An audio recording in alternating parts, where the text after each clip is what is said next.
প্রিয় মা ও বাবা, জানি না তোমরা এই মুহূর্তে এই চিঠিটি পড়ছ কিনা, তবে যেই পড়ে থাকুক না কেন, এই কথাগুলো কিন্তু তোমাদের দুজনকে উদ্দেশ্য করেই আমি লিখতে বসেছি। আজ যে কথাগুলো বলছি সেটা দীর্ঘ 21 বছর ধরে আমার বুকে জমে থাকা কষ্ট আর অভিমানের থেকেই লেখা।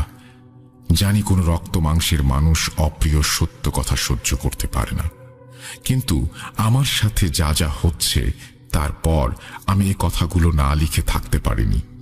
হে আল্লাহ, আমাকে ক্ষমা করে দিও, কিন্তু আমিও আর পারছিলাম না সহ্য করতে।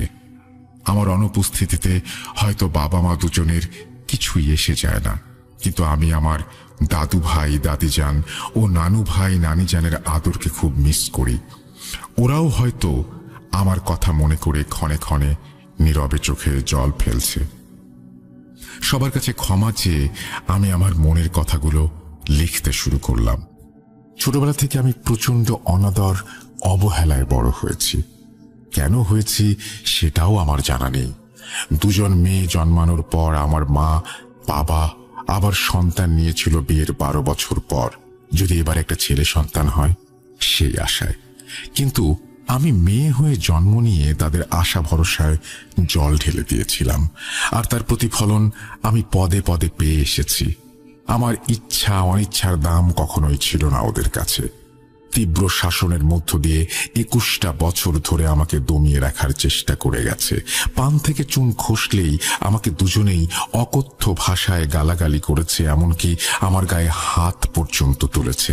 ছোটবেলা থেকেই দেখেছি আমার 2 আপু আমাকে খুব ভালোবাসে, কিন্তু আমার মা কোনোদিন এসে একটিবার জিজ্ঞেস করেনি আমি কেমন আছি। হয়তো বড় হয়েছি, ওদের দুজনের অত্যাচারের পরিমাণ আরো বাড়তে শুরু করেছে।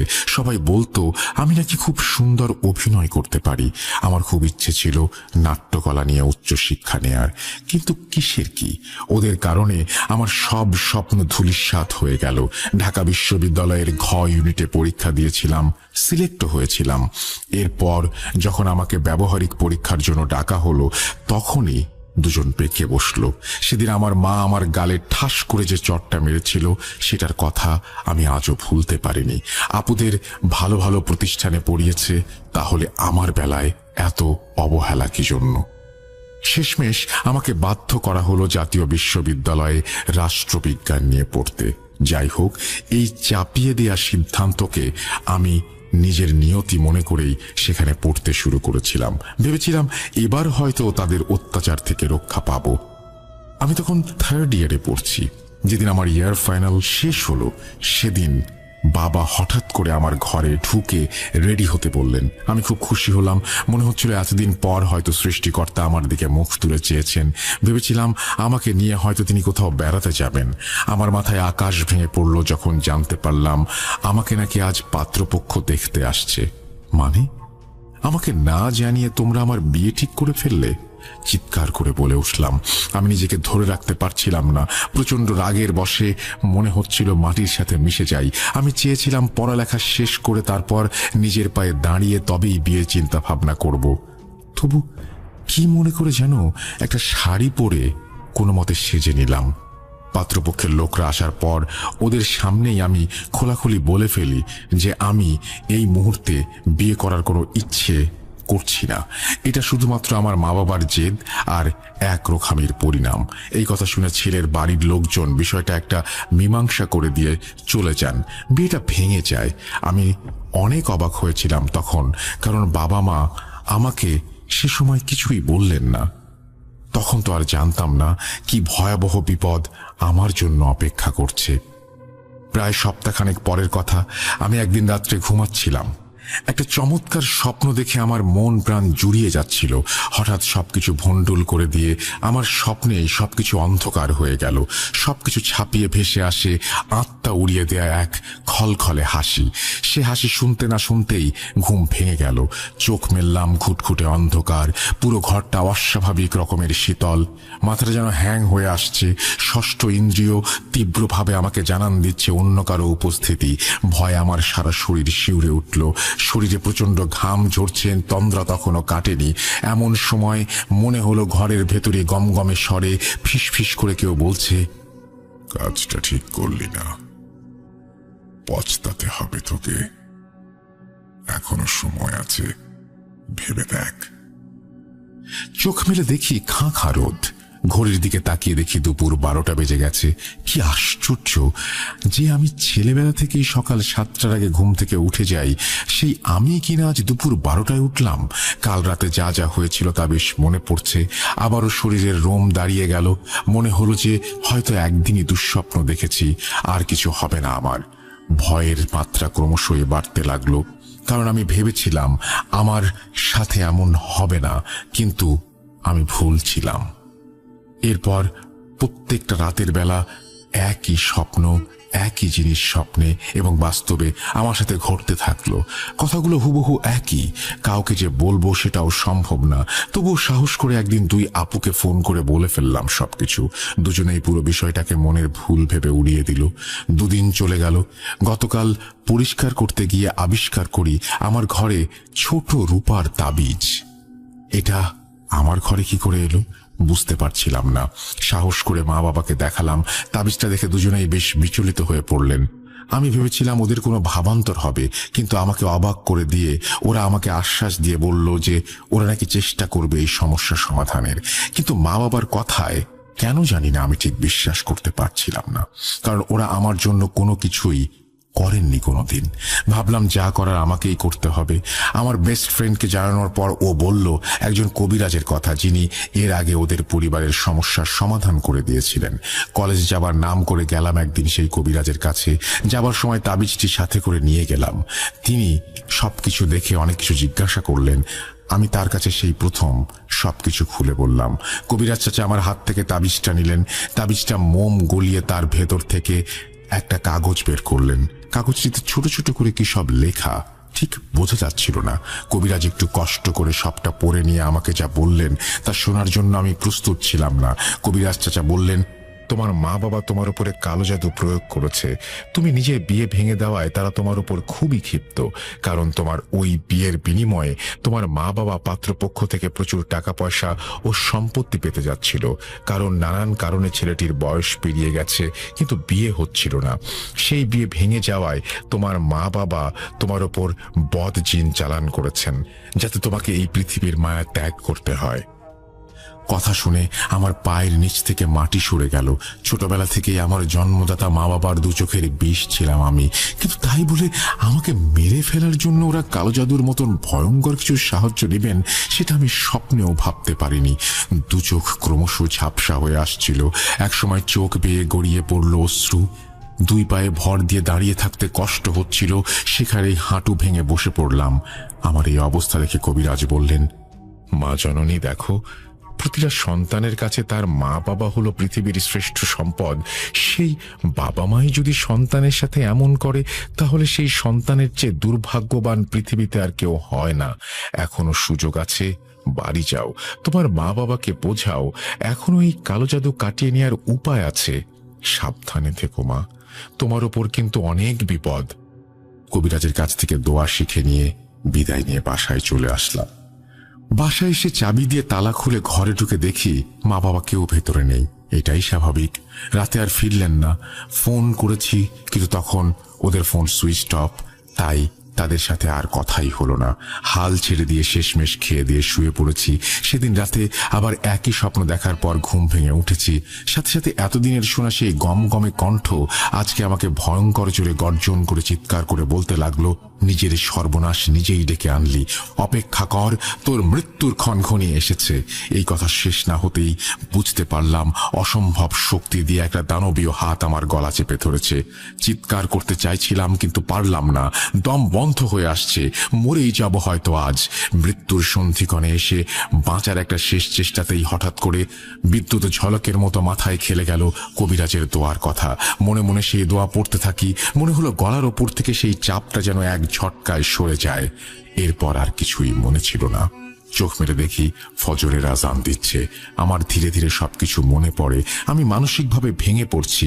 সিদ্ধান্ত নিলাম, যা পাপ করার আমার মা বাবা তো করেই ফেলেছে, আমি তাদের সন্তান হয়ে তো সেই পাপকে আর বাড়াতে দিতে পারি না। তাই তাদের পাপকে লঘু করার জন্য আমি নিজের মাথায় এত বড় পাপের বোঝা বয়ে নিলাম। সবাই আমাকে ক্ষমা করে দিও। আমি ছেড়ে দিচ্ছি এই পৃথিবীর মায়া। আর হ্যাঁ, আর একটা কথা, এটা কিন্তু সম্পূর্ণ আমার সিদ্ধান্ত, আমার মৃত্যুর জন্য। কেউ দায়ী নয়। সবাই ভালো থেকো। বিদায়। প্রিয় রাসেল ভাই, এতক্ষণ যে ঘটনাটি আপনি পড়ে শোনালেন সেটা আসলে একটি সুইসাইড নোট। 2015 সালে ঘটা একটি ঘটনা। মেয়েটি সুইসাইড করার পর থেকে এখনো পর্যন্ত তার মা বাবার কোনো খোঁজ খবর পাওয়া যায়নি। ওই বাড়ি থেকে অনেক দিন পর্যন্ত কোনো সারা শব্দ না পাওয়ায় প্রতিবেশীরা দরজা ভেঙে ঘরে ঢোকে এবং মৃতদেহ ওই সুইসাইড নোটটি আবিষ্কার করে। পরিবারের মান সম্মান বজায় রাখার স্বার্থে অনেক দিন পর্যন্ত এই ঘটনাটা ধামাচাপা দেয়া হয়েছিল। খুব গোপন সূত্র থেকে ঘটনাটা পাওয়া, তাই এর চেয়ে বেশি আর কিছু বলছি না। এই ছিল আজকের ঘটনা। আশা করছি সবার ভালো লেগেছে। শব্দ চয়ন ও বানানে কোনো ভুল থাকলে ক্ষমা চেয়ে নিচ্ছি। আবারও ফিরে আসবো নতুন ঘটনা নিয়ে। শুভকামনা সবার জন্য। ভূত.com দীর্ঘজীবী হোক। শুভরাত্রি। দীপ্ত, সিলেট থেকে। থ্যাংক ইউ ভেরি মাচ দীপ্ত। আপনার জন্য জীবনে প্রথম একটা সুইসাইড নোট পড়তে পেলাম, এবং আমরা আসলেই চাই যেরকম নতুন নতুন সব মাত্রা যোগ হোক ভূত.com-এ। আপনারা সবাই আমাদের জন্য দোয়া করবেন যেন আমরা এইভাবে আপনাদেরকে আনন্দ দিয়ে যেতে পারি। আর আমাদেরকে ইমেল করবেন। আমাদের ইমেল অ্যাড্রেস হচ্ছে russell.booth.com@gmail.com। আপনার নাম, ঠিকানা এবং ফোন নাম্বার সহ আপনার জীবনে ঘটে যাওয়া বা আপনার জানা সেরা ঘটনা লিখে পাঠিয়ে দিন আমাদের কাছে। ঘটনার শুরুতে অবশ্যই উল্লেখ করুন ঘটনাটি আপনি স্টুডিওতে এসে শেয়ার করতে চান, নাকি আপনি চান আপনার ঘটনা আমরা পড়ে শোনাই। যারা দেশের বাইরে রয়েছেন তারা সরাসরি অডিও ক্লিপ পাঠাতে পারেন বা লিখেও পাঠাতে পারেন। ঘটনাটা কমপ্লিটলি আপনাদের ব্যাপার। আমরা চলে যাব আমাদের পরবর্তী ঘটনায়।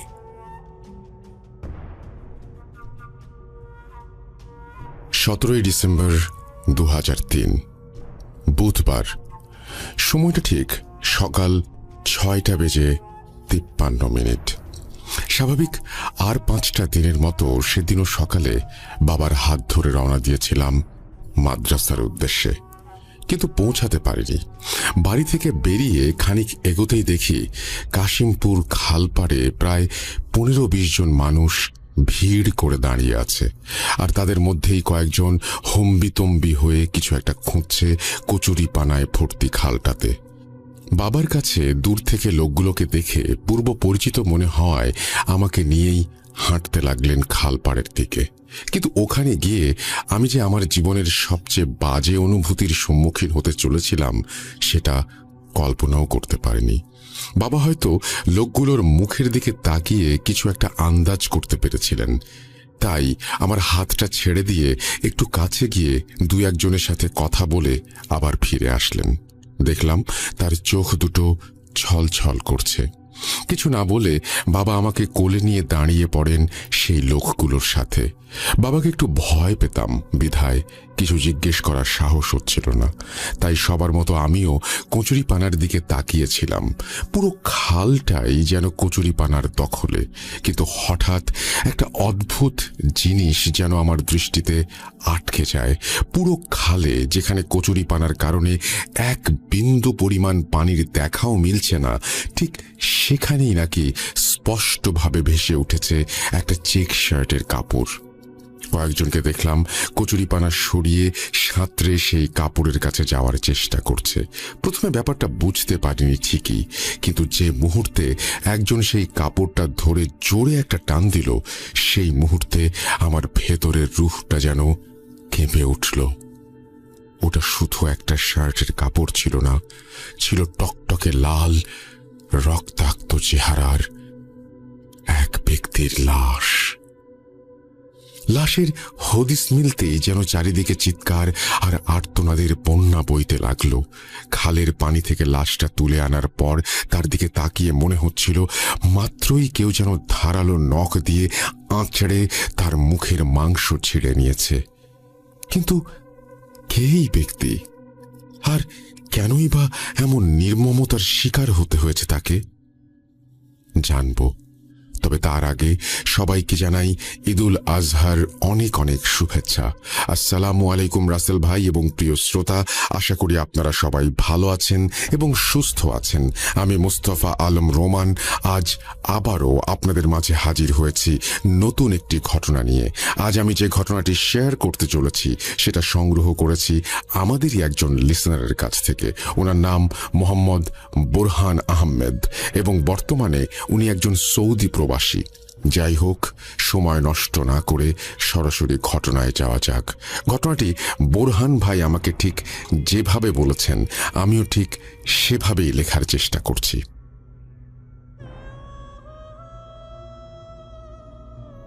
আসসালামু আলাইকুম। আমার নাম মোহাম্মদ বোরহান আহমেদ।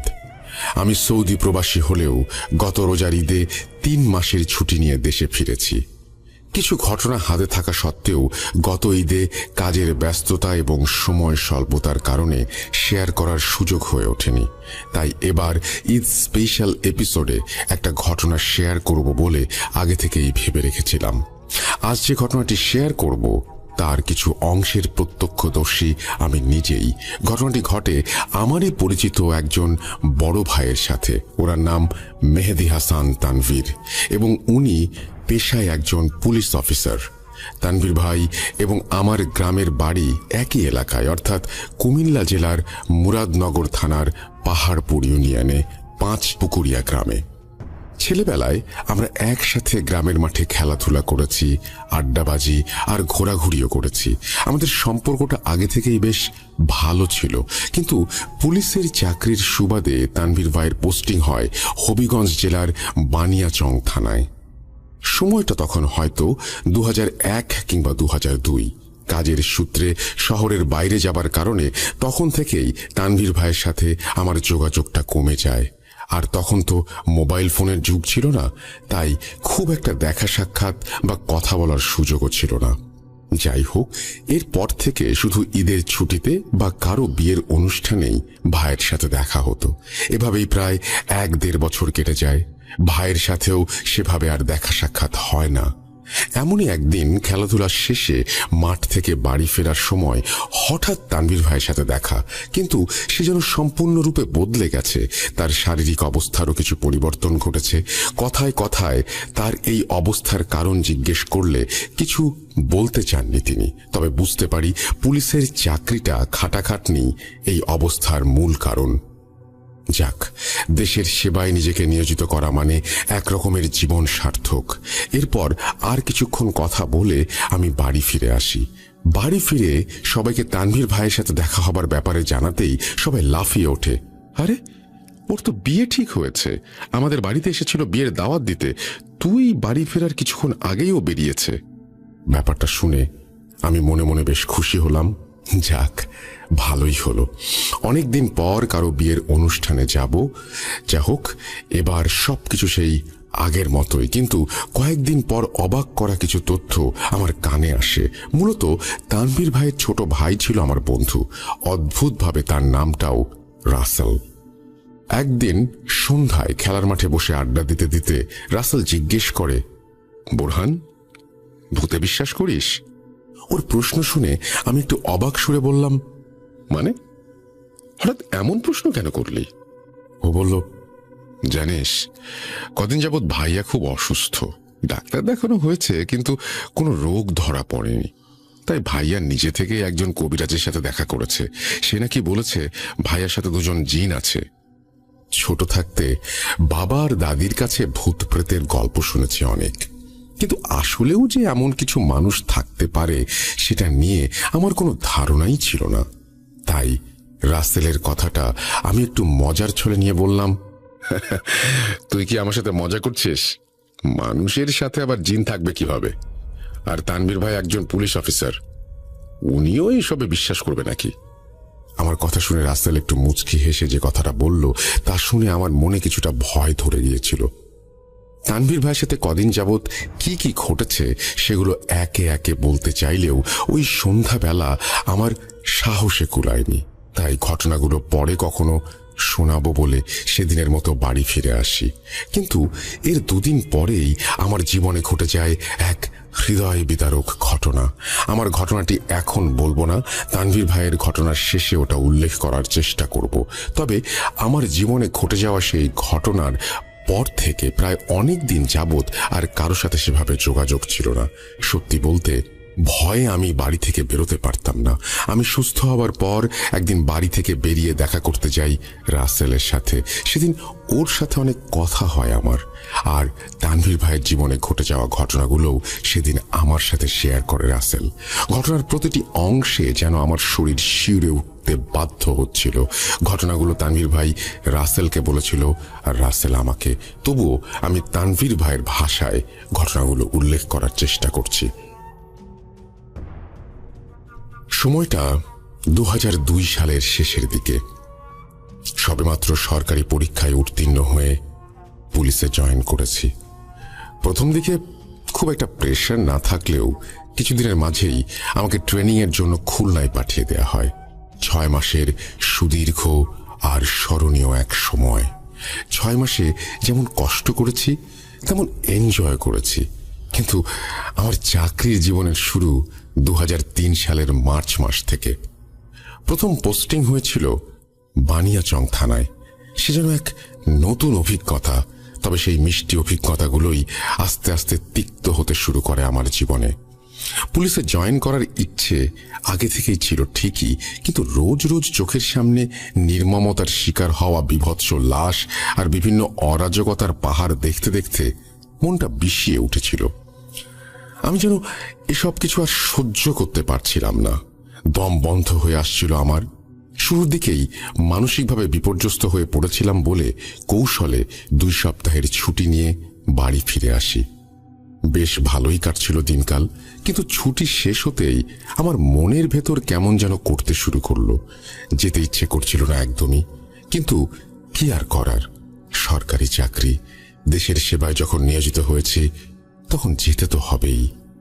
তাই আর 7-5 না ভেবে আবারও জয়েন করি। ফিরে আসার পর মাঝে 2-1 মাস বেশ ভালোই কাটছিল, কিন্তু হঠাৎই একদিন আমার থানায় একটা সুইসাইড কেস ফাইল করা হয়। সময়টা তখন হয়তো রাত 8:30। আমাদেরই একজন লোক এসে খবর দিয়ে যায় বানিয়াচংয়ের জুলসুখা গ্রামে একটা মেয়ে গলায় দড়ি দিয়ে আত্মহত্যা করেছে। তাই আমরাও দেরি না করে 2 কনস্টেবল আর ড্রাইভারকে সাথে নিয়ে বেরিয়ে পড়ি জুলসুখা গ্রামের দিকে। কিন্তু সেই রাতে কেন যেন প্রকৃতি বারবার আমাদের বাধা দিচ্ছিল ওই গ্রামে যেতে। জ্যৈষ্ঠ মাস, চৈত্রের বদলে অনেকেরই নাকি বাংলা এই মাসকে মধুমাস নামে চালিয়ে দেন। সেই রাতে কথাটা যেন আবারও ভুল প্রমাণিত হলো। চারিদিকে অঝোর বর্ষণ আর বজ্রপাত বিচলিত গ্রামের প্রতিটি মানুষ। আমরাই বা কম কি? হাজার হোক পুলিশ বলে কথা, এমন দুর্যোগ ঠেলে সাধারণ মানুষের পাশে দাঁড়ানোর দায়িত্বটাই তো হাতে নিয়েছি আমরা। কিন্তু কেন যেন সেদিন দায়িত্ব পালনে বারবার বাধার সম্মুখীন হতে হচ্ছিল আমাদের। আমরা যে জিপ নিয়ে রওনা দিয়েছিলাম তা রাস্তার মাঝে একবার নষ্ট হয়েছে, একবার বৃষ্টি আর বজ্রপাতের কারণে থামতে হয়েছে, আর একবার কাদা মাটিতে আটকে অনেকটা সময় নষ্ট করে ফেলেছি। কিন্তু শেষমেশ অনেক কষ্টে আমরা জুলসুখা গ্রামে পৌঁছতে সক্ষম হই। আশ্চর্যের বিষয় হলো, জুলসুখা গ্রামে পৌঁছানোর সাথে সাথেই মুষলধারে চলতে থাকা বৃষ্টি আর বজ্রপাত আকস্মিকভাবে থেমে যায়। বিষয়টা বলতে গেলে তখন কেউ সেভাবে আমলে নেয়নি, কারণ এদিকে আরেকটা সমস্যা দেখা দিয়েছে। গ্রামের নামটা জানলেও মূল বাড়ির ঠিকানাটা আমাদের জানা ছিল না, আর বৃষ্টির কারণে আশেপাশে কোনো মানুষও নেই যাকে ডেকে জিজ্ঞেস করব ঠিকানাটা। তবুও আমরা জিপ নিয়ে আস্তে আস্তে সামনের দিকে এগোতে থাকি, আর খানিক এগোতেই লক্ষ্য করি সামনে পুকুর পাড়ে একটি মেয়ে দাঁড়িয়ে আছে। আমরা এগিয়ে গিয়ে সরাসরি তাকে জিজ্ঞেস করি, আচ্ছা, তোমাদের গ্রামে আজ সন্ধ্যায় নাকি একজন আত্মহত্যা করেছে, তুমি কি এই ব্যাপারে কিছু জানো? আসলে আমরা সেই বাড়ির ঠিকানাই খুঁজছি, বাড়িটা চেনো তুমি? আমাদের দেখে আর এমন প্রশ্ন শুনে মেয়েটা বোধহয় একটু ঘাবড়ে গিয়েছিল, কিন্তু পরক্ষণে দেখলাম সে বেশ সাবলীলভাবে আমাদের বাড়ির রাস্তাটি দেখিয়ে দিল। সময়টা 9:48। মৃতের বাড়িতে ঢুকতেই একজনের কাছ থেকে জানতে পারি এটা একটা হিন্দু বাড়ি। বাড়িতে প্রচুর মানুষ, আর চারিদিকে পরিবারের লোকজন, বেদনার আত্মচিৎকার। আমরা আর কারো সাথে কথা না বলে সরাসরি ওই রুমে ঢুকে পড়ি যেখানে মেয়েটি গলায় দড়ি দিয়ে আত্মহত্যা করেছে। কিন্তু সেই রুমে ঢুকতেই আমাদের চারজনের মাথায় যেন একসাথে বাজ পড়ল। আরে, এটা কিভাবে সম্ভব? যে মেয়েটা আমাদের রাস্তা চিনিয়ে বাড়ি পর্যন্ত পৌঁছে দিল, তার লাশ এখানে ঝুলছে। এই দৃশ্য আমাদের চারজনকেই কিছু সময়ের জন্য বাকরুদ্ধ করে দিয়েছিল। আমরা বারবার একে অপরের মুখের দিকে তাকাচ্ছিলাম আর ভাবছিলাম, আমরা কি আদৌ ঠিক দেখেছি? কারণ যে মেয়েটা আমাদের এই বাড়ির ঠিকানা দিয়েছে, সে যদি সত্যিই অন্য কেউ হতো, তাহলে হয়তো আমাদের মাঝেই কারো ভুল দেখা বা ভুল ধরে নিতাম। কিন্তু আমরা চারজনই একসাথে দেখেছি, আর এখন আমাদের সামনেই তার লাশটা ঝুলছে। কিছুক্ষণ চুপ করে দাঁড়িয়ে থাকার পর আমরা মেয়ের ভাইকে ডেকে নিয়ে জিজ্ঞেস করি যে তার আর কোনো বোন আছে কিনা। কিন্তু তার উত্তরটা না বোধক হওয়ায় আমরা আর দেরি না করে নিজেদের কাজ শুরু করে দেই। সিলিংয়ে মোটা দড়ি পেঁচিয়ে গলায় ফাঁস দিয়ে ঝুলে আছে সেই মেয়েটি।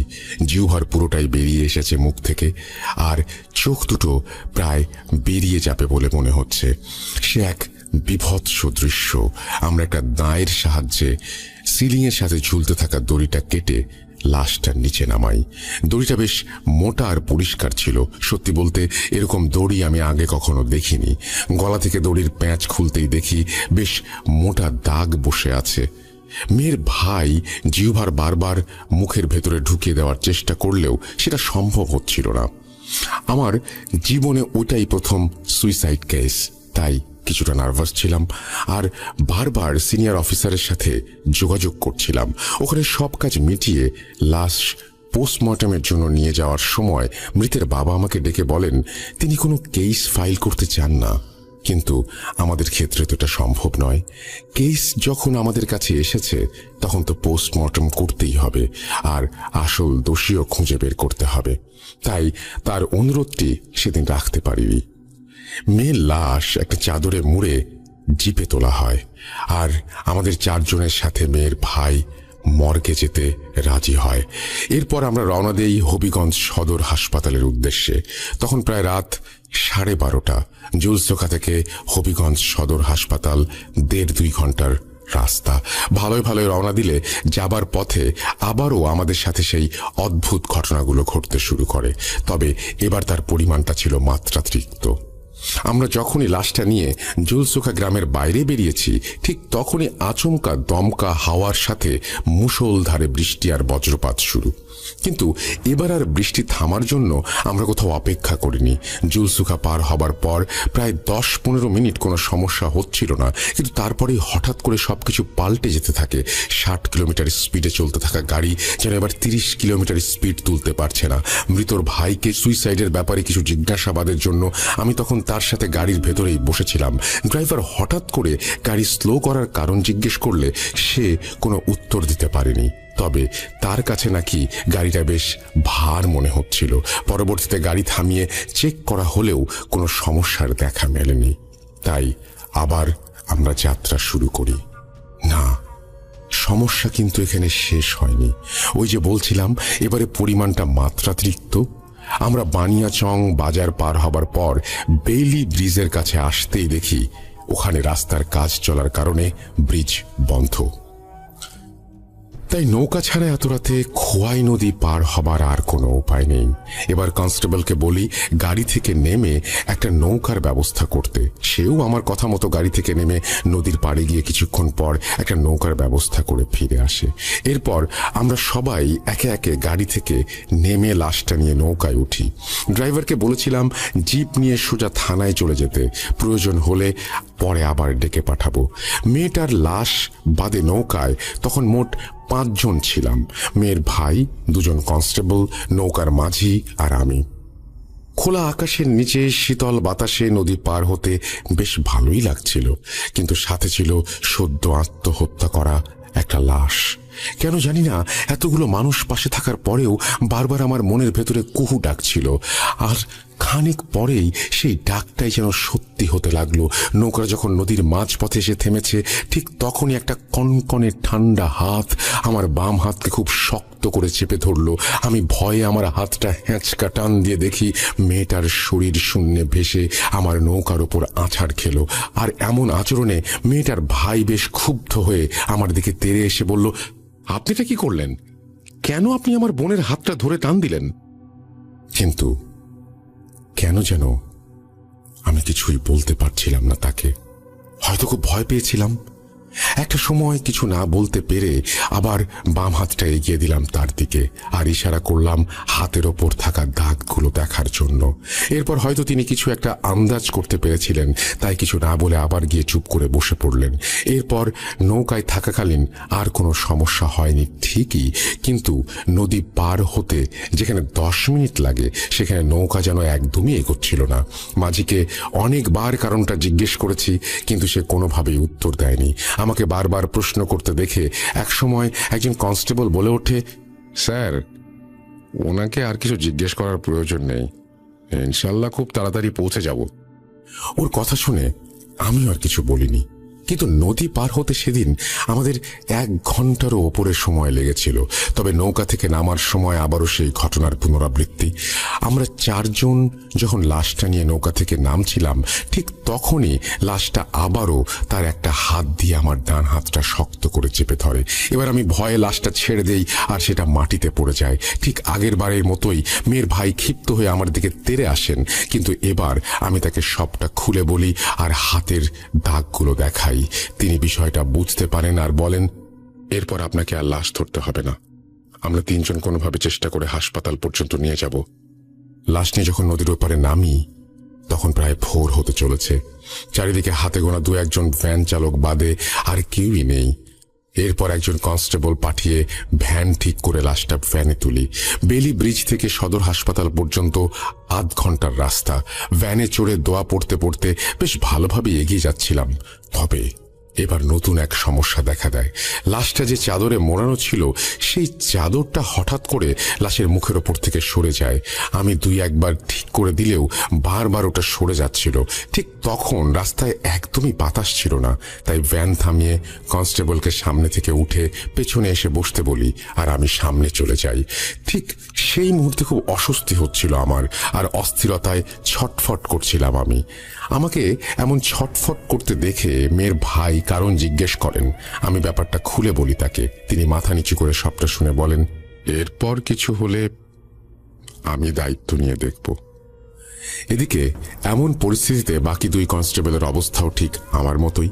যা হোক, অনেক কষ্টে শেষমেশ আমরা হাসপাতাল পর্যন্ত পৌঁছাই, আর ওখানে নেমেই আমি সরাসরি ডাক্তারের সাথে কথা বলে লাশটা মর্গে পাঠিয়ে দেওয়ার ব্যবস্থা করি। আমার কথা মতো ডাক্তার তাদের ফর্মালিটিস শেষ করে ডোমকে দিয়ে লাশ মর্গে পাঠিয়ে দেন। লাশ মর্গে নিয়ে যাওয়ার পর আমি আমার সিনিয়র অফিসারের সাথে যোগাযোগ করে নানা বাহানা দিয়ে ওখান থেকে থানায় ফিরে আসতে চাই, কিন্তু তিনি কোনোভাবেই রাজি না হয়ে কেসের সব দায়িত্ব আমার ওপর দিয়ে দেন। এরপর আমি যেন আর কিছু সহ্য করতে পারছিলাম না। জীবনে প্রথমবার এমন অদ্ভুত কিছুর সম্মুখীন হয়েছি, তাই এত বড় ধাক্কা আমার পক্ষে সামাল দেয়া খুবই কষ্টকর হয়ে পড়েছিল। যাই হোক, তারপরেও আমি হাসপাতাল থেকে যাই আর সব কাজ শেষে লাশ নিয়ে ফেরার প্রস্তুতি শুরু করি। পরদিন বিকাল 5:30। ডাক্তার সব পরীক্ষা নিরীক্ষা শেষ করে আমাদের হাতে লাশ হস্তান্তর করে বলেন, রিপোর্ট পেতে 48 ঘন্টা সময় প্রয়োজন। তাই আমরাও লাশ নিয়ে মৃতের বাড়ির উদ্দেশ্যে রওনা দেই। ভেবেছিলাম গতকাল রাতে যা ঘটেছে তাই এই দিনের বেলা হয়তো ভোগাবে না, কিন্তু বেইলি ব্রিজ পার হয়ে নৌকা থেকে নেমে যেই না জিপে উঠেছি, ঠিক তখনই আচমকা চারিদিক অন্ধকার হয়ে ঝড় শুরু হয়ে গেল। আমরা কিছু দূর এগোতেই ঝড়ের সাথে মুষলধারে বৃষ্টি আর বজ্রপাত। এর মধ্যে হঠাৎ করে মাঝ রাস্তায় আমাদের গাড়িটাও বন্ধ হয়ে যায়, যার আর কিছুক্ষণ পরেই মেয়েটার ভাই প্রচণ্ড উত্তেজিত হয়ে চিৎকার চেঁচামেচি শুরু করেন। আমি জিপের সামনে থেকে ওনাকে ডেকে এমন উত্তেজিত হবার কারণ জিজ্ঞেস করলে উনি যা বলেন তা অমন দিনের বেলাতেও যে কারো হাড় হিম করে দেবে। মাত্রই নাকি তিনি তার বোনকে একদম আমাদের গাড়ির গা ঘেঁষে দাঁড়িয়ে থাকতে দেখেছেন, আর এটা নাকি একবার নয় কয়েকবার দেখেছেন উনি।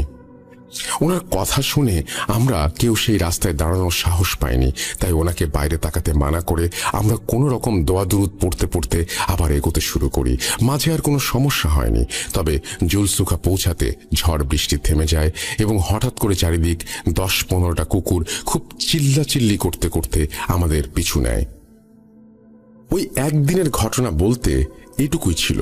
এরপর সবাই থানায় ফিরে আসি আর ওখান থেকে পুলিশ কোয়ার্টারে। ভেবেছিলাম সব সমস্যা হয়তো এখানেই শেষ, তবে 48 ঘন্টা পর আমার জন্য আরো মারাত্মক কিছু অপেক্ষা করতে পারে তা কখনো কল্পনাও করিনি। যথারীতি মাঝের 2 দিন বেশ ভালোভাবে কাটলেও তৃতীয় দিন দুপুরে একজন সিনিয়র অফিসারের ফোন কলে আমার মাথায় যেন আকাশ ভেঙে পড়ে। আমি ব্যক্তিগত কাজে অন্য একটি এলাকায় গিয়েছিলাম। তিনি ফোন করে সরাসরি আমাকে থানায় উপস্থিত হতে বলেন। কারণ জিজ্ঞেস করলে বলেন, ঝুমা বণিকের পোস্টমর্টম রিপোর্টে তোমার ডিএনএ পাওয়া গিয়েছে।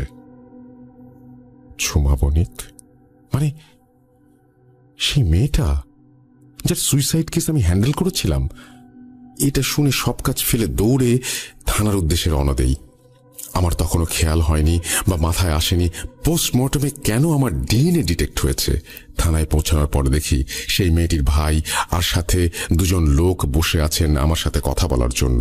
এরপর আমি আমার সিনিয়র অফিসারের সাথে দেখা করলে জানতে পারি মেয়েটার ভাই তাকে জানিয়েছে যে লাশ নিয়ে যাওয়ার সময় 2বার ঝুমা আমার হাত চেপে ধরেছিল, তাই হাতের নখের ভেতর থেকে ডিএনএ আইডেন্টিফাই করেছে ডাক্তাররা।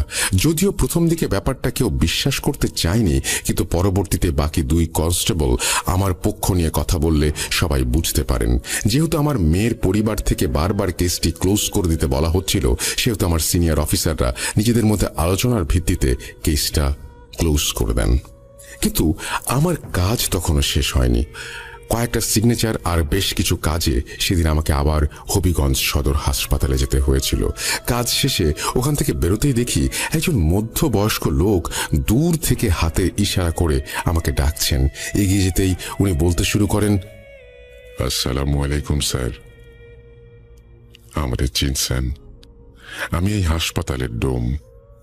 ওই যে সেদিন আত্মহত্যা করা মেয়েটা, আপনারা লাশ নিয়ে আসছিলেন না, ওইটার অটোপসি আমি করেছিলাম। কাজ শেষে ওই দিন আমি আপনারে অনেক খুঁজছি, কিন্তু পাই নাই। আজকে আপনি যদি একটু সময় দেন তাহলে 2টা কথা বলতাম। প্রথমে ওনার কথা শুনে ভেবেছিলাম সেদিনের কাজের জন্য কোনো বকশিস চাইবে। আসলে এসব কাজের আগে ডোমরা মাঝে মধ্যে নেশা ভাঙ করে থাকে, তাই হয়তো। যা হোক, ওসব ভাবনা বাদ দিয়ে আমি তাকে অনুমতি দিলে সে আমাকে কিছু কথা বলে, যেগুলো শুনে আমার একার পক্ষে থানায় ফিরে যাওয়াটা বেশ কষ্টসাধ্য মনে হচ্ছিল। কথাগুলো এমন ছিল যে, স্যার, আমি প্রায় 13 বছর যাবত এই কাজের সাথে যুক্ত। আমার জীবনে আমি বহু লাশ কাটছি। যদি আন্দাজ করি তাইলে প্রায় 250-র মতো হবে। কিন্তু এই 250 লাশ কাটতে গিয়েও আমি আমার জীবনে এতটা নার্ভাস হই নাই যতটা ওই মেয়ের লাশ কাটতে গিয়ে হয়েছিলাম। ওই দিন কাজ শুরুর আগ মুহূর্ত থেকেই কেন জানি না আমার শরীরটা প্রচন্ড খারাপ করতেছিল, আর বারবার মনে হচ্ছিল কর্কশ মহিলা কণ্ঠে কেউ আমারে বলতেছে, খবরদার, এই লাশের একটা অঙ্গ প্রত্যঙ্গও যদি বাইরে থেকে যায় তাহলে তোকে বাঁচানোর মতো এই পৃথিবীতে কেউ থাকবে না, এই শরীর শুধু আমাদের। এই কথাটা আমি বেশ স্পষ্টভাবেই শুনেছি, কিন্তু তখন আমি নেশার ঘোরে ছিলাম, তাই খুব একটা পাত্তা দেই নাই। সবচেয়ে অদ্ভুত বিষয় হইল, যখন সব পরীক্ষা নিরীক্ষা শেষে ডাক্তার চইলা যান, তখন আমি লাশ সেলাই করার সময় অনুভব করতেছিলাম বারবার কেউ আমারে মনে করায় দিতেছে, তুই এটা ভুলে গেছিস, তুই ওটা ভুলে গেছিস। কিন্তু আমার কাছে মনে হইতেছিল এবারে কণ্ঠস্বরটা অন্যরকম, আর একজন মহিলার। ওই মুহূর্তে আমি খুব ভয় পাইতে শুরু করি, তাই তাড়াতাড়ি কাজ শেষে খাতায় সিগনেচার করে বাড়ির পথে রওনা দিয়েছিলাম। কিন্তু বিপদ যেন আমার পিছুই ছাড়ে না। বাড়ি যাবার পথে প্রায় 3-4 বার মনে হয়েছে কেউ আমার পিছে পিছে আসতেছে। প্রথমে কয়েকবার পিছে তাকায়াও কিছু দেখতে পাই নাই, কিন্তু একদম বাড়ির কাছাকাছি পৌঁছায় তখন শেষবারের মতো পিছনে তাকালাম। তখন দেখি ওই মেয়েটাই আর একজনের সাথে নিয়ে আমার থেকে কয়েক কদম দূরে দাঁড়ায় আছে। এরপর আমি আর পিছনে তাকাই নাই, সোজা দৌড় দিয়া বাড়ি চলে আসছি। তারপর থেকে আমার সাথে কোনো সমস্যা হয় নাই। আপনি এ ব্যাপারে কিছু জানেন নাকি, বা আমারে সাহায্য করতে পারবেন কিনা সেটা ভাই আপনার খোঁজ করতেছিলাম। আর কেউ লক্ষ্য করুক বা না করুক, আমি সেদিন আপনার দুই হাতে বইসা যাওয়া রক্তের লাল দাগগুলো কিন্তু ঠিকই লক্ষ্য করছিলাম। ডোমের কাছ থেকে ঘটনাগুলো শোনার পর আমি শুধু একটাই প্রশ্ন করেছিলাম, যেদিন আপনার পিছু নিয়েছিল সেদিন মেয়েটির সাথে আর একজন কে ছিল? ডোম উত্তরে বলেন, দূর থেকে চেহারা খেয়াল করতে পারি নাই, কিন্তু সেও একজন মহিলা ছিলেন। তার পরনে আসিল কমলা রঙের শাড়ি। এরপর কিছু টাকা সেই ডোমের হাতে দিয়ে সরাসরি অফিসে কল করি আর কাজের উসিলায় একজন কনস্টেবলকে পাঠিয়ে দিতে বলি। পরবর্তীতে কনস্টেবল এলে আমি ওর সাথে সেদিন থানায় গিয়েছিলাম। যাই হোক, এরপর প্রায় সবকিছুই ঠিকঠাক চলছিল। একদিন দুদিন করে প্রায় এক সপ্তাহ আমার সাথে আর কিছু ঘটেনি। আর বলতে গেলে ওই 7 দিনে আমিও ব্যাপারটা সম্পূর্ণ ভুলে গিয়েছিলাম। কিন্তু 8ম দিন ঘটে আর এক অদ্ভুত ঘটনা। ওই দিন আমি স্বপ্ন দেখে বুঝলাম ঝুমা বণিক নামের সেই মেয়েটা আমার স্বপ্নে এসে বেশ করুণ সুরেই বলছে, আমার মৃত্যুটা তো স্বাভাবিক ছিল না। সবটা জেনেও কেন আপনি বাবার কথায় তদন্ত বন্ধ করে দিলেন?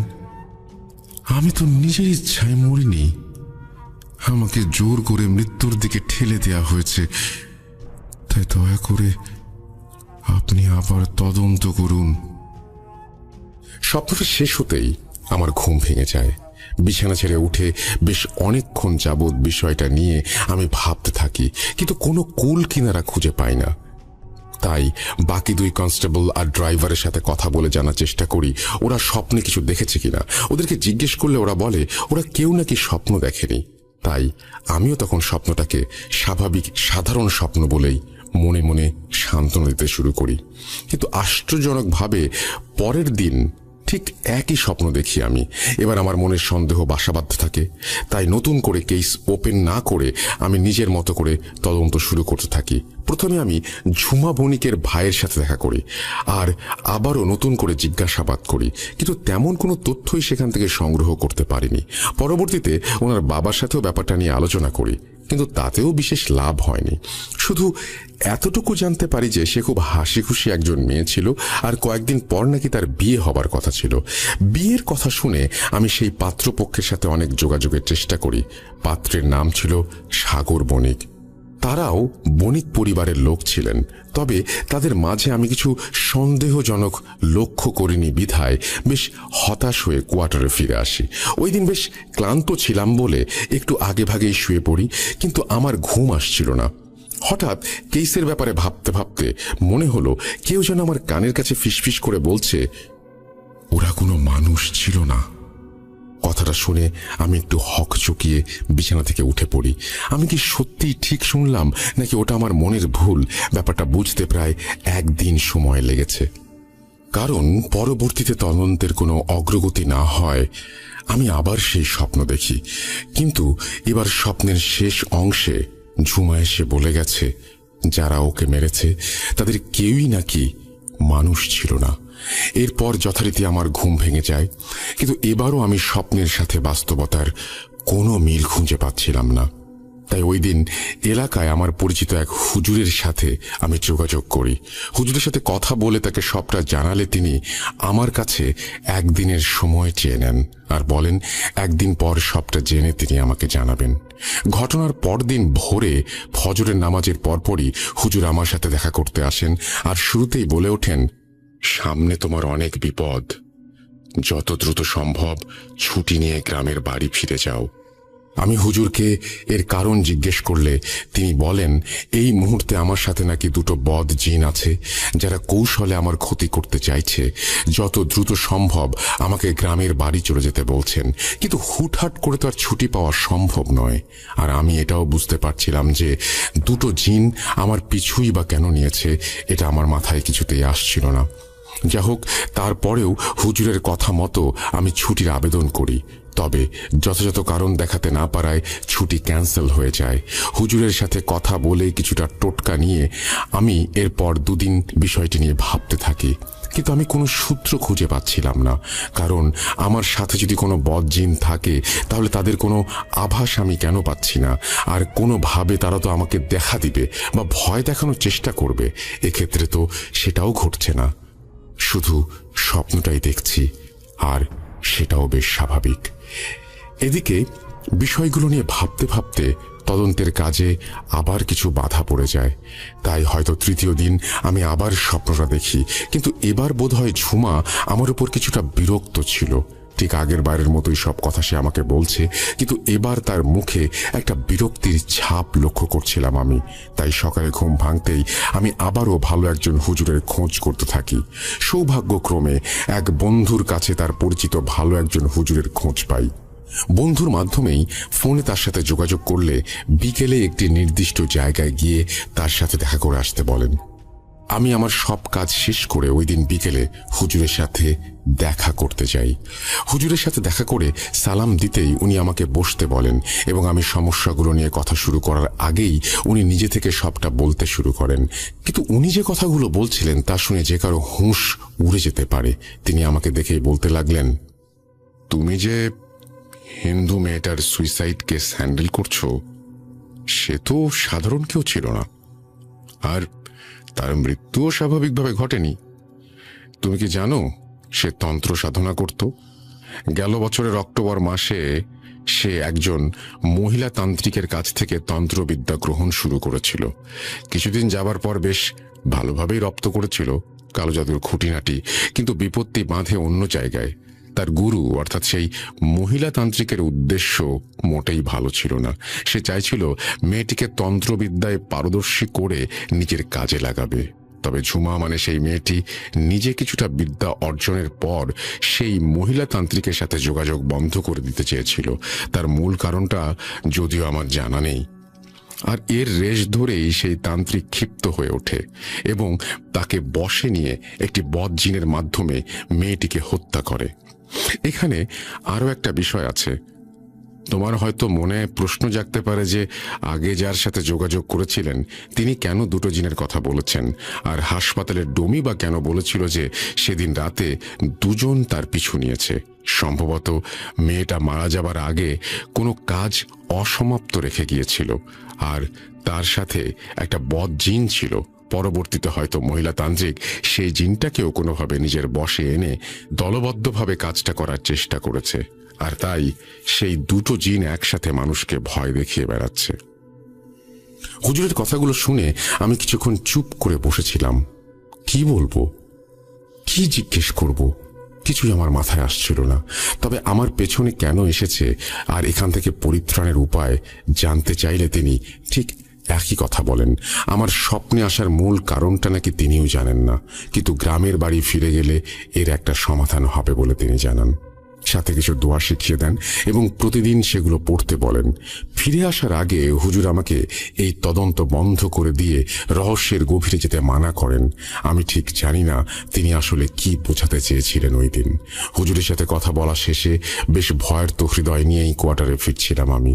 ঠিক তখনই থানা থেকে একজন ফোন করে জানান জুলসুখা গ্রামে কিছু লোকের মাঝে জমি জমা বিষয় সম্পত্তি নিয়ে দ্বন্দ্ব বেঁধেছে এবং হাতাহাতিও হয়েছে।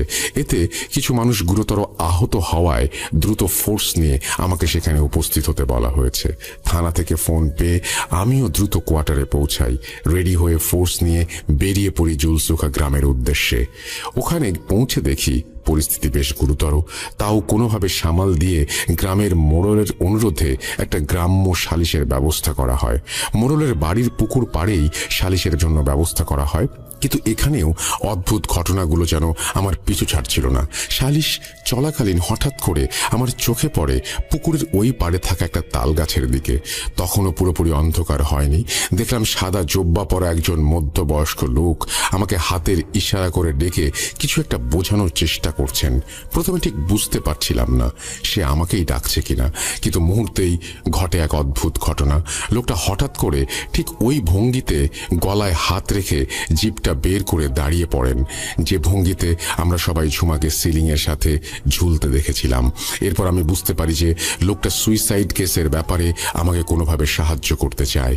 আমি একবার সালিশ থেকে উঠে পুকুরের ওই পাড়ে যেতে চাইলাম, কিন্তু পরে ভেবে দেখলাম এখন যাওয়াটা ঠিক হবে না। এর কিছুক্ষণ পরেই সৌভাগ্যক্রমে মাগরিবের আজান শুরু হয়। আমিও সুযোগ বুঝে নামাজের পরে আলোচনার প্রস্তাব রাখলে সবাই রাজি হয়। তখন আমি ওখান থেকে উঠে যাবার পর পুকুরের ওই পাড়ের তালগাছটার নিচে লোকটাকে আর দেখতে পাইনি। আমার সাথে আরো কয়েকজন পুলিশের লোক ছিল। আলোচনা চলাকালীন তারা চারিদিকে টহল দিচ্ছিল। আমি তাদেরকে ডেকে পুকুরের ওই পাড়ে থাকা সাদা জোব্বা পরা লোকটার ব্যাপারে জিজ্ঞেস করলে তারা আমাকে অবাক করে দিয়ে বলে ওখানে নাকি কেউই ছিল না, আমাদের কয়েকজন লোক নাকি ওখানেই টহলদারি করছিল, তারা এমন কাউকে দেখেনি। তবে কে ছিল ওটা? প্রশ্নটা আজও আমাকে ভাবায়। সেদিন যদি তার সাথে কথা বলতে পারতাম তাহলে হয়তো বড় কোনো রহস্যের উন্মোচন করতে পারতাম, আর আমার সমস্যাগুলোও হয়তো সমাধান হয়ে যেত। যা হোক, এরপর আস্তে আস্তে আমি সবকিছু ভুলে আবার নিজের কাজে মন দেই। তদন্তের কাজটাও বন্ধ করে দেই। এদিকে হুজুরের শিখিয়ে দেয়া দোয়াগুলোও পড়ছিলাম প্রতিদিনই। তাই কোনো স্বপ্ন দেখছিলাম না, আর সমস্যাগুলোও দেখা দিচ্ছিল না। এভাবে প্রায় 2 সপ্তাহ যাবার পর আমি পুরোপুরি সুস্থ হয়ে যাই, আর সমস্যাগুলোও মিটে যায়। নিজের প্রতি অনুতপ্ত হয়েই বলছি, সুস্থ হয়ে যাবার কারণে সেদিন হয়তো খুব খুশি ছিলাম বিধায় দোয়া পড়তে ভুলে গিয়েছি। আর ঠিক সেই সুযোগটা নিয়েই ওরা আবার আমার স্বপ্নে দেখা দেয়। কিন্তু এবার ঝুমা যেন তার দ্রুত রুদ্রমূর্তি নিয়ে আমার সামনে হাজির হয়। সে প্রচণ্ড রাগান্বিত কণ্ঠে শাসিয়ে বলে যে 1 সপ্তাহের মাঝে যদি আমি তার কেসের তদন্ত সম্পন্ন করে রহস্য উন্মোচন করতে না পারি তাহলে নাকি পৃথিবীর কেউ আমাকে বাঁচাতে পারবে না। এই স্বপ্ন দেখার পর আমি আবার হুজুরের সাথে যোগাযোগ করি। হুজুর সবটা শুনে আমাকে শরীর বন্ধের দোয়া শিখিয়ে দেওয়ার সাথে সাথে কিছু আমল শিখিয়ে দেন। আমি সেগুলো পালন করতে থাকি, কিন্তু 4-5 দিন পর আবার সেই আগের মতোই হেলাফেলা শুরু করি আমি। সেদিন আমার এক কলিগের বিয়ের দাওয়াত ছিল, তাই সন্ধ্যাবেলা রেডি হয়ে গিফট হাতে রওনা হই তার বাড়ির উদ্দেশ্যে। কোয়ার্টার থেকে ওর বাড়ির দূরত্ব প্রায় 40 মিনিটের। আমি যখন প্রায় বিয়ে বাড়ির কাছাকাছি পৌঁছে গেছি, ঠিক তখনই হঠাৎ করে আমার মনে হলো কেউ আমার পিছু নিয়েছে। কয়েকবার পেছনে তাকিয়েও যখন কাউকে দেখতে পাই না, তখন হাসপাতালের ডোমের বলা সেই কথাগুলো একে একে মনে পড়তে থাকে, আর ভয়ের পরিমাণটা যেন দ্বিগুণ হয়ে যায়। এর কিছুক্ষণ পর আমার চোখের সামনে সবকিছু অন্ধকার হতে শুরু করে, আর খানিক পরেই সেটা কেটে যায়। কিন্তু এক অন্ধকার কাটতেই যেন আর এক অন্ধকার নেমে আসে আমার জীবনে। চোখ খুলতেই দেখি শত শত লাশ পড়ে আছে রাস্তার চারপাশে, আর সবচেয়ে আশ্চর্যের বিষয় হলো সেই সবগুলো ছিল ঝুমার লাশ। ওই দৃশ্য দেখার পর আমি আল্লাহ বলে চিৎকার দিয়ে সোজা এক দৌড় দেই। ঘটনাস্থল থেকে বিয়ে বাড়ি খুব একটা দূরে ছিল না বিধায় এক দৌড়ে বিয়ে বাড়ির গেটের সামনে এসে আছড়ে পড়ি। তারপর কিছু লোক ধরাধরি করে আমাকে চেয়ারে বসিয়ে পানি খাইয়ে এমনটা হবার কারণ জিজ্ঞেস করলে কুকুর তাড়া করার কথা বলে ব্যাপারটা কাটিয়ে দেই। কিন্তু সমস্যা যেন তখনও আমার পিছু ছাড়তে নারাজ। গিফট বক্সটা হাতে নিয়ে রিসেপশনে জমা দিতে গিয়ে দেখি ওখানে একজন মহিলা বসে আছেন। কাছে গিয়ে খাতায় নাম লিখে গিফট জমা দেই, এবং যেই না উঠে তাকিয়েছি অমনি চমকে দেখি 2 কদম পিছিয়ে এসেছি, কারণ ওটা অন্য কেউ ছিল না, ওটা ছিল ঝুমা। আমি পেছন ঘুরে বিয়ের মণ্ডপের দিকে হাঁটা দিতেই যেন আরো চমকে উঠি। এবার 2-1 জন নয়, ওখানে যতজন মহিলা আছে তাদের সবার চেহারাই যেন ঝুমার মতো মনে হচ্ছে। সবার চোখ দুটো জিহ্বা যেন মুখ থেকে বেরিয়ে এসেছে, ঠিক যেমনটা ঝুমার ক্ষেত্রে হয়েছিল। এই দৃশ্য সহ্য করতে না পেরে একটা সময় আমি জ্ঞান হারাই। আমার জ্ঞান ফেরে তখন আমি বিছানায় শুয়েছিলাম, আর আমার পাশে সেই কলিগ সাথে আরো কিছু মানুষ। হঠাৎ করে অজ্ঞান হয়ে যাবার কারণ জিজ্ঞেস করলে সারাদিন পুলিশের চাকরির দৌড়ঝাঁপের স্ট্রেসের কথা বলে কাটিয়ে দেওয়ার চেষ্টা করি। এরপর আমি ওখান থেকে অসুস্থতার নাম করে চলে আসতে চাইলেও না খাইয়ে কেউ ছাড়তে চায়নি। খাওয়া দাওয়া শেষ হলেও ওখান থেকে একা যাওয়া আমার পক্ষে সম্ভব ছিল না। প্রচণ্ড পরিমাণে ভয় পেয়েছিলাম আমি, তাই অসুস্থতার বাহানা করে কোনো মোটরসাইকেল বা গাড়ির ব্যবস্থা করে দিতে বলি আমাকে। তবে সেরকম কোনো ব্যবস্থা সম্ভব না হয় একটা ভ্যান ঠিক করে দেয়া হয় আমার জন্য। আমিও দোয়া পড়তে পড়তে ভ্যানে উঠে পড়ি। যাওয়ার সময় অনেকটা রাস্তা চোখ বন্ধ করেছিলাম, কিন্তু কিছু দূর যাওয়ার পরেই যেই না আমি চোখ খুলেছি অমনি দেখলাম ভ্যানের ওপর সাদা কাপড়ে মোড়ানো একটা লাশ। আমি চিৎকার দিতে চাইলেও আমার গলা দিয়ে একটু শব্দও বের হচ্ছিল না। ঠিক সেই মুহূর্তে ভ্যান চালক আমাকে উদ্দেশ্য করে বলল, মামা ভয় পাইয়েন না, সমস্যা হইব না, প্রায় পৌঁছে গেছি। ভ্যান চালকের কথা শুনেই যেন আমি আমার বাক শক্তি ফিরে পেলাম। আমি ভয়ে কাঁপতে কাঁপতে জিজ্ঞেস করলাম, ভয় পেয়েন না মানে কি বলতে চাও তুমি? আমার কথা শুনে ভ্যান চালক কোনো উত্তর না দিয়ে সোজা কোয়ার্টারের সামনে নামিয়ে দিয়ে ভাড়া নিয়ে চলে গেলেন। ওই ঘটনার পর থেকে ওখানে থাকা আমার পক্ষে এক মুহূর্ত সম্ভব ছিল না। তাই নানা বাহানা দিয়ে এক আত্মীয়র মাধ্যমে 21 দিনের ছুটি নিয়ে আমি কুমিল্লায় ফিরে আসি আর হুজুরের শিখিয়ে দেওয়া দোয়াগুলো আবারও পড়তে শুরু করি। বাড়ি ফিরে আসার পর প্রথম 3 দিন বেশ ভালোই ছিলাম, কিন্তু তারপর থেকে আমি হঠাৎ করে অসুস্থ হতে শুরু করি। ঠিক মতো খাওয়া দাওয়া করতে পারছিলাম না। প্রতি রাতেই দুপায়ে বেশ ব্যথা অনুভব করতাম। ব্যাপারটা মাকে জানালে তিনি ডাক্তার দেখাতে বলেন। তবে আমি বুঝতে পারছিলাম যে আমার সাথে যা ঘটছে তা স্বাভাবিক কিছু নয়। তাই আমি মাকে একজন কবিরাজের সাথে যোগাযোগ করার কথা বলি। মা সেকেলে মানুষ, তাই তেমন কিছু জিজ্ঞেস না করে বেশ খুশি মনেই আমার মামাকে দায়িত্ব দেন একজন ভালো কবিরাজ খুঁজে বের করার জন্য। মামা আমাকে খুব ভালোবাসেন। তিনি হয়তো আমার অসুস্থতার কথা শুনে অপ্রাকৃত কিছু আন্দাজ করতে পেরেছিলেন, তাই দেরি না করে একজন ভালো কবিরাজের খোঁজ বের করে আমাকে তার কাছে নিয়ে যান। কবিরাজটা বোধহয় আসলেই ভালো ছিল। ওনার আস্তানায় গিয়ে দেখলাম অনেক মানুষের ভিড় ওনার সাথে দেখা করার জন্য। আমরাও কিছুক্ষণ অপেক্ষা করলাম। মামা আগে থেকেই হুজুরকে আমার ব্যাপারে সব বলে রেখেছিলেন, তাই আমি আর মামা কবিরাজের ঘরে প্রবেশ করার আগে সে নিজ থেকে বেরিয়ে এসে একটা পাত্র থেকে পানি নিয়ে মন্ত্র পড়তে পড়তে আমার চারিদিকে ছিটিয়ে দেন। তারপর আমাদের দুজনকে সাথে নিয়ে ঘরে প্রবেশ করেন। কিন্তু হঠাৎ উনি নিজে থেকে বাইরে এসে মন্ত্র পড়তে পড়তে কেন চারিদিকে পানি ছিটালেন সেই প্রশ্নটা তখনও আমার মাথায় ঘুরপাক খাচ্ছিল। আমি কিছুটা ভাবুক দেখে কবিরাজ নিজে থেকেই বললেন, তোর সাথে 2টা বজ্জির আছে রে বাবু। মন্ত্র বইরা পানি না ছিটাইলে ওরা তোর সাথে আমার ঘরে ঢুকে পড়তো, পরে তোরই সমস্যা হইতো, তাই পাকাই দিছি। কবিরাজের কথা শুনে আমি একটু আশ্বস্ত হই। এরপর সব ঘটনা কবিরাজকে খুলে বললে সে জানায়, দেখ বাবু, আমিও হলপ কইয়া কইতে পারুম না ঘটনার এতগুলো মানুষ থাকতেও কেন ওরা শুধু তোর পিছেই লাগছে। তাই এইখানে একটা উপায় আছে, তোর যত তাড়াতাড়ি সম্ভব বিয়া করাই দিতে হবে। সবচেয়ে ভালো হয় যদি আগামী সপ্তাহের মাঝে শুভ কাজটা হয়। তারপর যা হবে সেগুলো আমার দায়িত্ব। এরপর কবিরাজকে তার হাদিয়া দিয়ে আমি আর মামা বাড়ি ফিরে আসি। এদিকে বাড়ি ফেরার পর মামা আমার মা বাবাকে সবটা জানিয়ে দিলে বাড়িতে যেন কান্নার রোল পড়ে যায়। এরপর পারিবারিকভাবে আরও কিছু বিষয় ছিল, সেগুলো না হয় নাই বলি। তবে পরদিন সকাল থেকে মা বাবা আমার জন্য বিয়ের পাত্রী দেখতে শুরু করেন। 2-3 দিন অনেক মেয়ে দেখা হয়, কিন্তু আমার সাথে ঘটতে থাকা ঘটনাগুলোর ব্যাপারে এলাকায় পুরো জানাজানি হয়ে গিয়েছিল। তখন এলাকার মানুষগুলো দিনের বেলাতেও আমাদের বাড়ির সামনে দিয়ে যেতে ভয় পেত। তাই হয়তো কোনো পরিবার আমাদের সাথে কোনো প্রকার আত্মীয়তার সম্পর্কে জড়াতে চাচ্ছিলেন না। আর ওই মুহূর্তে যেটা ছিল একদম স্বাভাবিক। অন্যদিকে মা বাবাও বেশ চিন্তিত হতে শুরু করেন, যদিও আমি তাদের বিভিন্নভাবে সান্ত্বনা দেওয়ার চেষ্টা করছিলাম। এখানে সবচেয়ে বড় বিষয় হলো, স্বপ্নে দেখা দেওয়ার পর ঝুমা আমাকে মোট 7 দিনের সময় দিয়েছিল, কিন্তু 10-12 দিন পেরিয়ে গেলেও আমার সাথে সেরকম কিছু ঘটেনি। আর পূর্বের অসুস্থতাও তখন প্রায় কেটে গিয়েছে, তাই চিন্তার কোনো কারণ নেই। বলে তাদেরকে কোনোভাবে শান্ত করতে সক্ষম হই। পরের দিন বিকেলে আমার ফুপুর বাড়ির সবাই আমাদের বাড়িতে এসে উপস্থিত হন। তারাও নাকি এলাকার মানুষদের কাছ থেকে আমার ব্যাপারে শুনেছেন, তাই আমার জীবন বাঁচাতে তারা তাদের একমাত্র মেয়ের সাথে আমাকে বিয়ে দিতে চান। আর তাদের সেই প্রস্তাব নিয়েই নাকি তারা আমাদের বাড়িতে এসেছেন। ফুপুর কথা শুনে মা বাবা বুকটা যেন খুশিতে ভরে উঠেছিল, কিন্তু আমি কেন যেন খুব একটা বেশি খুশি হতে পারছিলাম না। এদিকে বিয়ে ঠিক হবার পর থেকেই আমি আবার অসুস্থ হতে শুরু করি। ঝুমার লাশ হাসপাতালে নিয়ে যাওয়ার সময় ঠিক যেমন অস্বস্তি আর অস্থিরতায় ছটফট করছিলাম, বিয়ের পাকা কথা হবার পরের দিন থেকে আমি আবার সেভাবেই অস্থিরতা বোধ করছিলাম। তাই বাবা মা আর দেরি করতে চাননি। তারা 2-1 দিনের মাঝেই ছোট্ট একটা আয়োজনে বিয়েটা করিয়ে দিতে চাইলেন। সেজন্য আমি আর আপত্তি জানাইনি।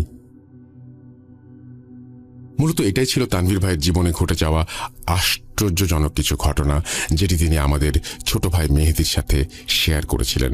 কিন্তু আপনাদের কি মনে আছে তানভীর ভাইয়ের ঘটনা শুরু করার আগে আমার জীবনে ঘটে যাওয়া একটা অদ্ভুত ঘটনার কথা বলেছিলাম?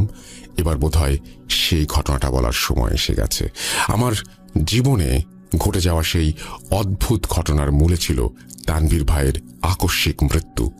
কাশিমপুর খালপাড়ে বাবার কোলে থাকা মাদ্রাসা ছাত্রের কথা মনে আছে আপনাদের? ওটা আর কেউ নয়, ওটা ছিলাম আমি। খালের পানিতে কচুরিপানার মাঝে ভেসে থাকা লাশটাও অন্য কারো ছিল না, ওটা ছিল তানভীর ভাইয়ের লাশ। ওই দৃশ্য আমাকে আজও তাড়নায় চষে বেড়ায়। ঘটনার মাস খানেক পর যখন আমি মেহেদির সাথে দেখা করি, তখন মেহেদি আমাকে তানভীর ভাইয়ের সব ঘটনাই বলেছিল, আর এও বলেছিল যে তার মৃত্যু কিভাবে ঘটেছে। আমি না হয় ওর মতো করেই বলার চেষ্টা করি। গায়ে হলুদের দিন বিকেলবেলা তানভীর ভাই হঠাৎ করে অসুস্থ হয়ে পড়লে তাকে হাসপাতালে নিয়ে যাওয়া হয়। ডাক্তার তাকে চেক আপের পর 2 দিনের জন্য রেস্ট করতে বলেন। অতিরিক্ত স্ট্রেসের কারণে এমনটা হয়েছে বলে ডাক্তারের ধারণা ছিল। যাই হোক, অসুস্থতার কারণে গায়ে হলুদের অনুষ্ঠানটা একদিন পিছিয়ে দেওয়া হয়। ওই দিন রাতের বেলা আমি ভাইয়ার পাশেই ছিলাম, আর তখনই কেন জানি না ভাইয়া আমাকে তার জীবনে ঘটে যাওয়া ঘটনাগুলো নিজে থেকেই বলতে শুরু করেন। আমি চুপচাপ ভাইয়ার কথা শুনছিলাম, কিন্তু কখনো কল্পনাও করিনি যে মাত্র 1 দিনের মাথায় আমাকে আমার বড় ভাই হারাতে হবে। একদিন পরেই ছিল গায়ে হলুদের অনুষ্ঠান। হলুদ সন্ধ্যায় অনেক আত্মীয় এসেছিলেন, তবে গ্রামের কেউ হয়তো আর সাহস পায়নি সেদিন। সব আয়োজন শেষ করার পর ভাইয়াকে ডাকতে গিয়ে দেখি উনি ঘরে নেই। ব্যাপারটা মাকে জানালে তিনি বলেন ভাইয়া নাকি মাত্রই একজনের সাথে দেখা করতে বাসা থেকে বেরিয়েছে, একটু পরেই নাকি ফিরে আসবে। মায়ের কথা মতো আমরাও অপেক্ষা করতে থাকি, কিন্তু সন্ধ্যা পেরিয়ে রাত হয়ে গেলেও ভাইয়ার কোনো খোঁজ পাওয়া যাচ্ছিল না। এদিকে রাত বাড়তে থাকায় সবার কপালে চিন্তার ছাপ দেখা দেয়। তাই দেরি না করে সবাই ভাইয়াকে খুঁজতে বেরিয়ে পড়ি। অনেক খুঁজেছি ভাইয়াকে, কিন্তু পাইনি। বাড়ি থেকে বেরোনোর আগে ভাইয়া মাকে বলেছিলেন একজনের সাথে দেখা করে ফিরে আসবেন। মাও ভেবেছিলেন হয়তো কোনো বন্ধু এসেছে, তবে এমনটা ঘটবে সেটা কেউ কল্পনাও করতে পারেননি। সারাটা রাত ভাইয়াকে খুঁজেছি, কিন্তু কোথাও খুঁজে পাইনি। রাত পেরিয়ে ভোর হতেই এক লোক এসে খবর দিল যে কাশিমপুর খালপাড়ে নাকি একজনকে পাওয়া গেছে। কথাটা শুনে বুকটা কেঁপে উঠল। আমরাও ছুটতে ছুটতে পৌঁছে গেলাম ওখানে। তারপর সবটুকু তো তুই নিজের চোখেই দেখেছিস। লাশ তোলার পর তার চেহারা এতগুলো আঁচড়ের দাগ সবাইকে আটকে দিয়েছিল। মনে হচ্ছিল কেউ যেন মাত্রই ধারালো নখ দিয়ে তার মুখের ওপর ইচ্ছে মতো আঁচড় কেটেছে, কারণ তাজা রক্ত বেরোচ্ছিল তখন ওখান থেকে। এরপর একটা পরিবারের কি অবস্থা হতে পারে তা বর্ণনাতীত। ভাইয়ার লাশ, জানাজা ও দাফনের পর মামা আবার সেই কবিরাজের সাথে যোগাযোগ করেন। কবিরাজকে সবটা জানালে তিনি বলেন সেদিনের অসুস্থতা ওই বদজিনের একটা চক্রান্ত মাত্র। তারা চেয়েছিল কবিরাজের দেয়া 7 দিনের গণ্ডিটা কোনোভাবে কাটাতে। 7 দিন কেটে গেলেই ওরা নিজেদের স্বার্থ হাসিল করতে পারবে। তাই আমাদের নাকি সবচেয়ে বড় ভুল হয়েছে বিয়েটা একদিন পিছিয়ে দেয়া। সঠিক সময়ে বিয়েটা হলে হয়তো আজ ভাইয়াকে বাঁচানো সম্ভব হতো। কবিরাজ এটাও বলেন 7 দিন সম্পূর্ণরূপে কেটে যাওয়ার আগ মুহূর্ত পর্যন্ত তারা কোনো ক্ষতি করতে পারছিল না বলে হলুদের দিন ডেকে নিয়ে ভাইয়াকে একটা ঘোরের মধ্যে রেখে খাল পাড়ে নিয়ে গিয়েছিল, আর ফজরের আজান দেওয়ার ঠিক আগ মুহূর্তে তাকে মেরে ওখানে ফেলে রেখেছিল। আমরা যদি রাতের বেলাতেও ওখানে খুঁজে আসতাম তাহলে হয়তো ভাইয়াকে বাঁচানোর একটা পথ খোলা থাকতো। কথাগুলো বলতে গিয়ে মেহেদি অঝরে চোখের পানি ফেলছিল। আমি ওকে দেখে আমিও যেন চোখের পানি ধরে রাখতে পারলাম না। সত্যি বাস্তবতা বড়ই কঠিন। তানভীর ভাইয়ের মৃত্যুর পর তার কলিগরা বিভিন্নভাবে কেস ফাইল করে তার মৃত্যু রহস্য উন্মোচন করতে চাইলেও পরিবার থেকে বাধা দেয়া হয়েছিল। পুলিশ সদস্যদের বলা হয় কোনো এক জটিল রোগের কারণে তানভীর ভাইয়ের মৃত্যু ঘটেছে। যেহেতু তারা সবাই জানতেন কালো জাদু করা এক মেয়ে মৃত্যু রহস্য ভেদ করতে গিয়েই ভাইয়ের এমন অবস্থা হয়েছে, সেহেতু অন্য কারো এমন অবস্থা হোক সেটা কেউ চাইবে না। তাই পরবর্তীতে এটা নিয়ে কোনো কেস ফাইল করা বা আইনি প্রক্রিয়ার ভেতর দিয়ে যাওয়া হয়নি। এই তো ছিল বোরহান ভাইয়ের শেয়ার করা হৃদয় বিদারক ঘটনাটি প্রথমবার শুনে আমার কাছে বেশ ভালো লেগেছিল, তাই শেয়ার করলাম। আশা করি আপনাদের কাছেও ভালো লেগেছে। আর হ্যাঁ, বোরহান ভাই আমাকে বলেছেন উনি তানভীর ভাইয়ের বাসার একটা ছবি আমাদের দেওয়ার চেষ্টা করবেন এবং সেই খালপাড়ের ছবিটাও সংগ্রহের চেষ্টা করে আমাদের কাছে পাঠাবেন। ইনশাল্লাহ ছবি দুটো হাতে পেলে অবশ্যই গ্রুপ এবং পেজে আপলোড করার চেষ্টা করব। আজ এ পর্যন্তই। সবাইকে আবারও ঈদের অনেক অনেক শুভেচ্ছা জানিয়ে শেষ করছি। আমি মুস্তফা আলম রোমান। ইনশাল্লাহ আপনাদের মাঝে ফিরে আসবো নতুন কোনো এপিসোডে, নতুন কোনো ঘটনা নিয়ে। সেই পর্যন্ত সবাই ভালো থাকবেন, সুস্থ থাকবেন এবং মোস্ট ইম্পর্টেন্টলি ভূত.com-এর সাথে থাকবেন। আসসালামু আলাইকুম। এই বলে রোমান তার ঘটনা শেষ করেছেন। Thank you very much Roman. আপনাকেও পবিত্র ঈদুল আজহার অনেক অনেক শুভেচ্ছা, আপনার জন্য অনেক অনেক শুভকামনা। এবং আজকে সবারই ব্যস্ততা, অনেকে হয়তো হাট বাজার করে তারপরে বাসায় ফিরেছেন আর ঈদের স্পেশাল এপিসোড, প্রথম যে এপিসোড সেই এপিসোডটি শুনছেন। আপনারা আমাদেরকে ইমেল পাঠিয়ে দিন। আমরা বলেছিলাম যে ঈদের এপিসোড একাধিক হতে পারে, সুতরাং আপনারা এখনও ইমেল পাঠানো বন্ধ করবেন না। আমাদের ইমেল অ্যাড্রেস হচ্ছে russell.booth.com@gmail.com। আপনার নাম, ঠিকানা এবং ফোন নাম্বার সহ আপনার জীবনে ঘটে যাওয়া বা আপনার জানা সেরা ঘটনা লিখে পাঠিয়ে দিন আমাদের কাছে। আমরা অপেক্ষায় থাকলাম আপনার ঘটনার। এবং আমাদের ফেসবুক পেজ ভিজিট করতে ভুলবেন না, which is www.facebook.com/russell.স্বাধীন। আমরা চলে যাব আমাদের পরবর্তী ঘটনায়।